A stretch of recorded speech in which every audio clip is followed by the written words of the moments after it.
My daughter was in the hospital with stage 5 cancer while her husband was out with other girls. After just 1 hour, I made him come into the room, kneel down, and beg me for mercy. The oncologist called it stage 4 metastatic cancer, but to me it was like stage 5.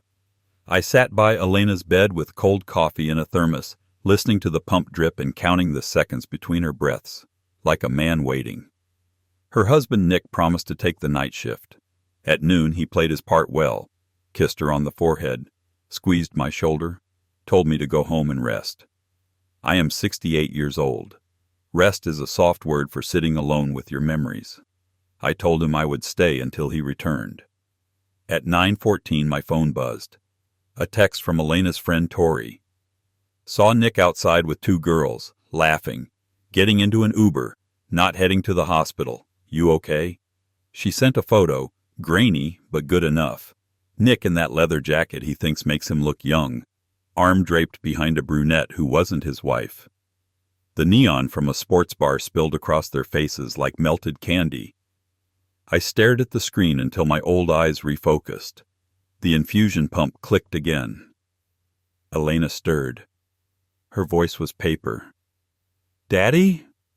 "I'm here," I said, leaning in so she didn't have to strain. "Go back to sleep." "Did Nick text?" "He's on his way," I lied. The truth would have put a wire brush across her heart, and she had enough pain without mine. "Close those eyes, baby girl." After 20 minutes of lying to myself about taking the high road, I stood, kissed her warm forehead, and walked out into the hall. I called Nick. Voicemail. I called again. Voicemail. I went down to the lobby, nodded at the security guard who'd learned my name in week 3, and stepped into the night. The air had that spring bite that makes you remember you're alive. I drove with both hands on the wheel, my chest tight and steady, the way it felt on job sites back when one bad decision could crush a man. The bar was 5 miles from the hospital. I found it by the music bleeding through its brick. I parked in the back, took a breath, and walked the long way around so I could come in behind him. You learn a lot in 6 decades. You learn how to enter a room without being noticed. You learn not to speak until you've gathered what you need. I stood at the end of the bar, just inside the shadow of a pillar. Nick sat at a high top with the brunette from the photo and her friend in a red dress whose laugh carried like breaking glass. He had his wedding ring tucked into his pocket. Small tells you'd only catch if you'd spent the last year watching him forget Elena's pills, Elena's appointments, Elena's food. He took a shot. Sloppy. The brunette leaned in, her hair flicking his cheek. Nick said something about needing a break from that place, and the red dress clapped like someone had told a good joke. I didn't make a scene. I took out my phone and started a video. Not of him. Of the TV over the bar showing the local news. Time and station crawling across the bottom. Then I drifted the frame down to the tabletop where his hand lay open, his ring gleaming in his palm like it was taking a rest. Then the shot glasses lined like tombstones. Then the brunette's hand, pink nail polish tapping. Then his face, clear and close, the way a truth looks when it doesn't know it's on record. I hit share and chose Elena's family chat, then Tori's. Then the PTA group Elena still belonged to in name if not attendance. Then the church group Nick claimed every Christmas. Then, because I'm not a subtle man when I've been pushed far enough, I texted his mother directly with the video and wrote, "Please come to the hospital. Your daughter-in-law is having a bad night. Your son is busy. Thought you should know where." I pocketed the phone and stepped out. The spring air colder now. 1 hour later, Nick walked into the oncology waiting room, still smelling faintly of cheap whiskey disguised with mint gum. He expected the quiet night shift, the tired father-in-law, the dozing receptionist, the vending machine buzzing like a distant beehive. Instead, he walked into an audience. Tori sat on the couch with 2 other women from Elena's book club, their arms folded tight. Our pastor, who had baptized Elena when she was 6, and sat with us through the initial diagnosis, leaned on his cane by the door. The nurse manager stood with your badges. Please, patience. Nick's mother sat in a corner chair, a small woman folded into herself around a purse that had seen too many sanctuaries. Nick stopped like he'd hit glass he didn't know was there. "Hey," he said, aiming the word at the floor. "What's all this?" "Why don't we start with where you've been?" I said. He tried a smile. He'd always had an audience smile. Performer, fundraiser, the guy who could charm donations out of stones. "I grabbed a bite," he said. "Needed a minute to clear my head." "You know how it is." I looked at my phone, then up at him. "In the video, the minute is about 46. You didn't clear your head. You filled it. Where's your ring?" His eyes flicked to his mother. The audience noted the flick. Everyone always notes what you think they won't. "I don't need this," he said. "Not tonight." "Where is she?" "I'm going in." "That depends," the nurse manager said, stepping forward. "Are you sober? And are you prepared to actually help?" He bristled. "Don't you talk to me like I'm—" "Like you're what?" Tori said. "On your best behavior?" "Because we all watched the video. Nick." He shot me a look that would have been a threat 10 years earlier when I still believed threats came with promise. He shoved past, but he didn't make it far. The pastor moved his cane slightly. Small act. Big message. You have to pass through your community to get to the person you're supposed to love. Nick tugged the ring from his pocket and slid it on. The tiny sound of metal touching skin landed like a confession. "Put your phone on the table," I said. "Why?" "Because you're going to call each person you texted from the bar and tell them you're staying the night in your wife's room without your little performance voice." He hesitated. His mother's purse creaked. "Nicholas," she said softly. "Do it." He put the phone down. I didn't need him to call anybody. That was just the point. His breath shortened. His shoulders turned in, the way Elena's had when the pain hit and she tried not to show it. He sat. For the first time since the diagnosis, he sat without performing. "Now," I said, "you're going to go in there, and you're going to take her hand, and you're going to be quiet. That's all she needs. Quiet honesty." He nodded, the movement small and jerky. He stood and went in. The nurse manager followed to keep him from harming more than he meant to. The room emptied except for me and his mother. We sat in that rough silence that only strangers who share a pain can keep. "I raised him better," she said after a while. "We all raise them the best we can," I said. "Life does the second raising." She nodded, eyes wet, mouth set. "What are you planning?" she asked, like she already knew I had something else in mind. "Something he can't lie around," I said. "Something Elena would understand."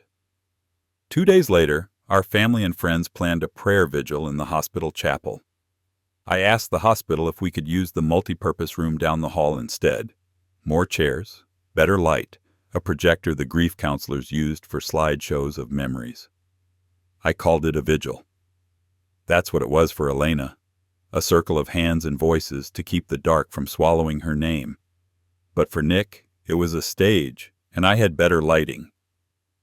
I invited everyone he'd lied to about caring. I invited his boss, who had granted him compassion days. I invited the couples he drank with on Fridays, the ones who posted prayers up on Facebook and expected those prayers to pay out like a slot machine. I invited his sister, who'd always thought Elena didn't know how to keep a man interested. And I invited the 2 women from the bar. Yes, even them, politely, through a burner account with the subject line, "You should know who he is." At 7 p.m. the chairs filled, the room hummed with low voices, and the projector screen showed a calm blue background. Nick stood at the front, handsome in the way a man can look good if he holds his mouth just right. He had a paper with a Bible verse on it. He had notes about courage. He had the right words. I walked to the podium and took the microphone. Thank you for coming to honor my daughter, I said, because that honor came first. She asked that we tell the truth tonight. Elena sat in a wheelchair by the front row, wrapped in a blue shawl her mother had knitted years ago. Her eyes were open and bright in that tired way that tells you the person inside is still fierce. She squeezed my hand. I squeezed back. "Go on," she whispered. "Do it clean." I looked at Nick. "You want to start?" I asked, letting him believe for one breath that he would frame the night. He began. I lifted the remote. The screen behind him changed from blue to my video from the bar. Timestamp in the corner, station glow across the top, details boring enough to make the truth undeniable. No commentary, no narration. 46 minutes compressed into 4. Laughter, shot glasses, ring in his palm, the brunette leaning on his shoulder. Nick's mouth moving in slow motion on a phrase you never want to see pointed at those who aren't your wife. A waitress putting the check down and Nick tipping in a way that makes a girl think she owes you conversation later, his face clear as noon. The room did that thing rooms do when the lie hits the floor. It went very still and then very loud inside the stillness. His boss's head turned slowly toward him like a compass finding north. 2 prayers up couples made the kind of small gasps good folks make when their pictures don't match the facts. His sister's mouth fell open and stayed that way. The 2 women from the bar looked at each other, then at Elena, then at their shoes. Shame spreads like cold water. It finds its own level. Nick spun, white with that particular fear. Not fear of what he'd done, but fear of being seen doing it. His hands lifted as if he could push the video back into the projector with his palms. "Turn it off," he said. "No," Elena said. Her voice wasn't loud.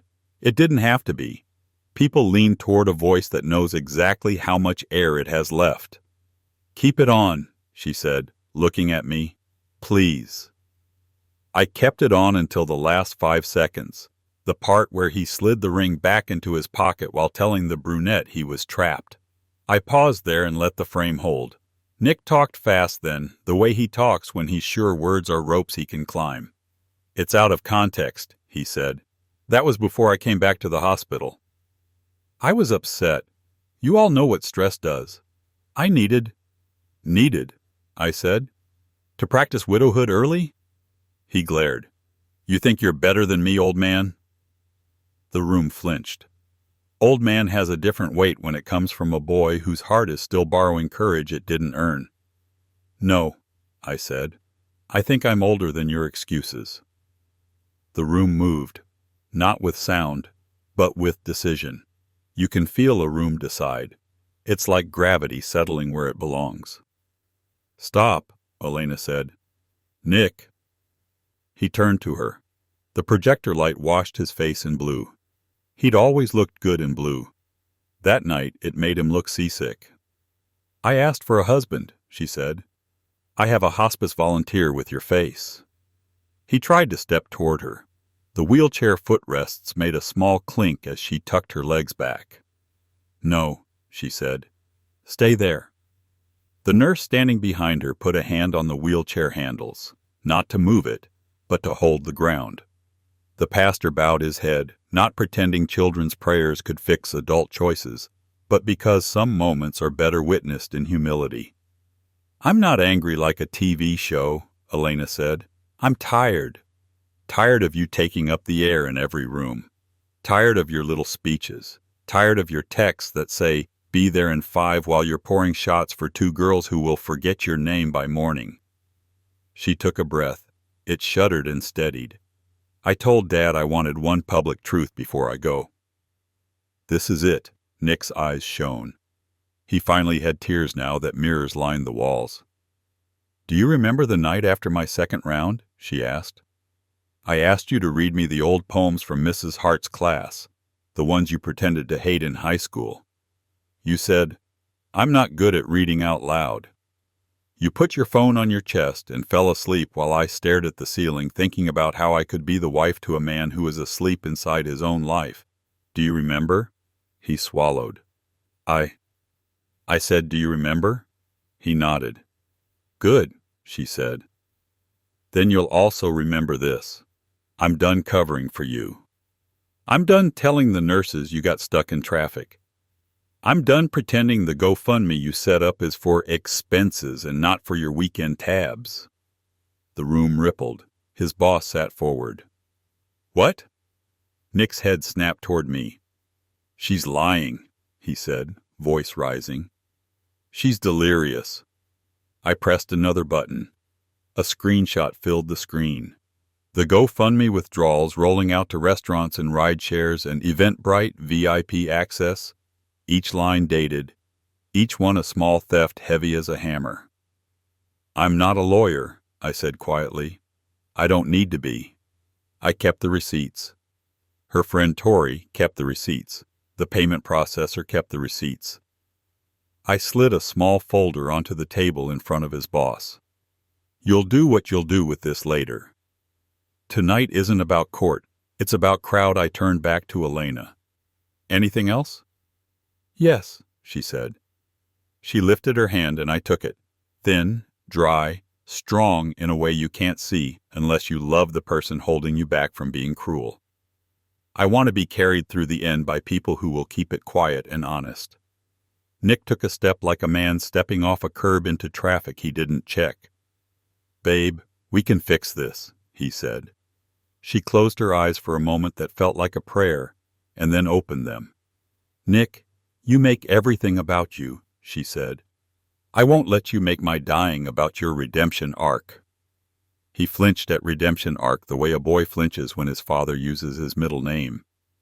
He looked around for a friendly face and found only people he'd trained to clap. His mother stood. She put one small hand on his arm and in the gentlest tone I've ever heard said, "You need to go." He turned to her, waiting for rescue, but she shook her head. "Nicholas, you need to go home. I'll stay with Elena tonight. You'll not come back until someone calls you." He opened his mouth, closed it, opened it again. "Mom." She kissed his cheek and said goodbye to her son for an evening. If you've ever seen a mother do that, you don't clap, you bow. Nick left with nobody at his shoulder. People made a path for him not because he deserved it, but because Elena did. The door closed softly behind him. The room exhaled. I dimmed the projector. Someone started a hymn Elena loved because the melody went up where you thought it should go down. Voices joined, unpretty and perfectly right. Elena squeezed my hand again, a pulse of strength. The nurses moved like they always do, quiet, efficient, sacred. When the hymn ended, Elena said, "Okay, Dad." "Enough with the fire and brimstone. Let's have lemonade." We had lemonade in paper cups that sweated on the tables. People came up to Elena one by one, told her stories I'd never heard about kindnesses she'd kept to herself. A woman from the front desk said Elena once bought her lunch every Tuesday for 3 months when her husband lost his job. A UPS driver said Elena always left a cold bottle of water on the porch in July. The second-grade teacher who'd retired the year Elena graduated said, "You were the stubborn one."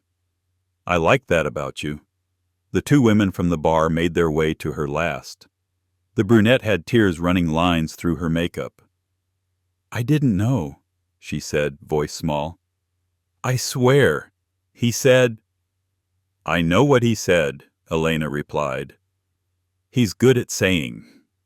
The brunette looked at me, like asking a father permission to speak to his daughter, who by all rights belonged to nobody's permission anymore.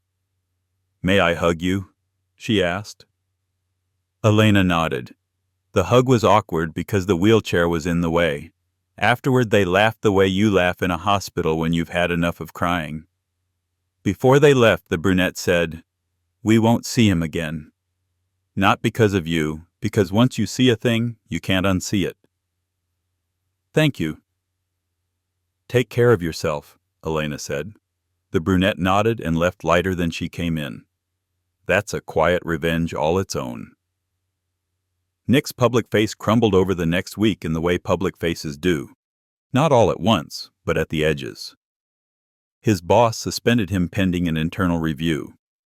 The church removed him from the committee where he liked to sit at the end of tables and summarize what other people had already said.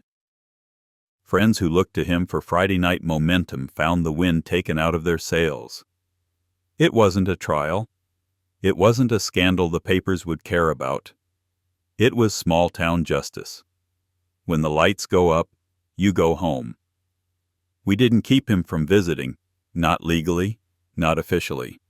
We just built a wall that wasn't made of brick. The nurses added a note at the desk. If husband visits, please ask him to check in with floor manager before entering. The floor manager always seemed to be busy at the far end. The volunteers always seemed to, just now, be starting a quiet hours campaign. The pastor sat in the corner chair on the days Nick tried to come, talking softly with Elena about old poems, making it clear the door was guarded without making it a fight. Sometimes the best revenge is an inconvenience with a spine. On a Tuesday morning, when the infusion pump clicked louder than usual and the sun slanted across a vase of supermarket daisies like it was auditioning for a painting, Elena said, "Dad, let's write something." I pulled out the notebook we kept for lists. Meds, visitors, lines from songs that used to move through our house when her mother was alive. Elena dictated, and I wrote. To the people who helped me carry the last stretch quiet and honest. Thank you for not making a show of my pain. Thank you for bringing lemonade that wasn't too sweet. Thank you for not letting the loudest person in the room set the volume. To Nick, you have always believed that love is a stage. I have always believed it's a kitchen. In the kitchen, you wash the cups, you keep the floor from being sticky, you hold a body that is too tired to stand and let it use you like a wall. I asked for a kitchen. You built me a room with a microphone and no door. This letter isn't a curse. It's a closing. There are people who will still clap for you. Let them. My applause is going to the people who carried the lemonade and the nurses who changed the sheets at midnight without waking me. I release you from this room. Do not come back for permission to feel like a better man. Find your kitchen elsewhere. She had me read it back. When I got to the kitchen part, she smiled in that quick, crooked way she used to when she was 12 and beat me at cards. That's the line, she said. That's what I want them to remember. We printed copies in the family lounge and put them on the table next to the sign-in sheet. People took them home and tucked them in Bibles and recipe books and glove compartments. The letter did more than any shouting match could have done. It set the temperature of the room. Nick tried one more big speech the night before hospice moved a bed into our living room. He caught me in the parking lot under the flickering light, where the asphalt always smelled like rain whether it had rained or not. Look, he said, I know I messed up. I'm not built for this, but I love her. I do. I watched his mouth shape love. It's an honest thing, that word, but it's also heavy, and some men lift it wrong. She asked for one thing, I said. Quiet honesty. Go home, Nick. He squared his shoulders like a man in a mirror. So this is your revenge, he said. You turned everyone against me. No, I said. You did that. I just turned the lights on. He laughed once without humor. You're enjoying this. I thought about it, and then I told him the truth that surprised us both. Not one bit, I said. I would have given anything for you to have been what you promised out loud when nobody asked. But a man who walks into a room with the microphone already in his hand rarely sees the kitchen at the back. I'm not enjoying this, son. I'm making sure she gets what she asked for. That's the only satisfaction in it. He looked older then, which is different from looking grown. Tell her I tried, he said. I will tell her you came, I said, and that you left when asked. He nodded, once, twice, and then he did a small thing I didn't expect. He reached for my hand. We shook, not as enemies, not as friends, but as two tired men at the end of a job neither of us won. We brought Elena home on a Thursday. The hospice nurse set up the bed under the window that faced the maple tree she'd read under as a teenager, the one that dropped leaves like coins every October. Her old dog, Rusty, now slow and content with his square of rug, put his chin on the bed frame and made that yawning sound that means everything is all right for this minute. Friends rotated through with casseroles and soft blankets and stories told in the voice meant for hospital rooms and old porches. At sunset on Saturday, when the house smelled like soap and lemon oil and the daisies had wilted into a different kind of beautiful, the pastor came with a small wooden box. He set it on the bedside table and told Elena what we were doing. He opened the box and took out index cards, one at a time. On each card was a phrase from people who'd known Elena all her life. "You taught me how to parallel park without crying," one said. "You mailed me a birthday card every year from college to last year," said another.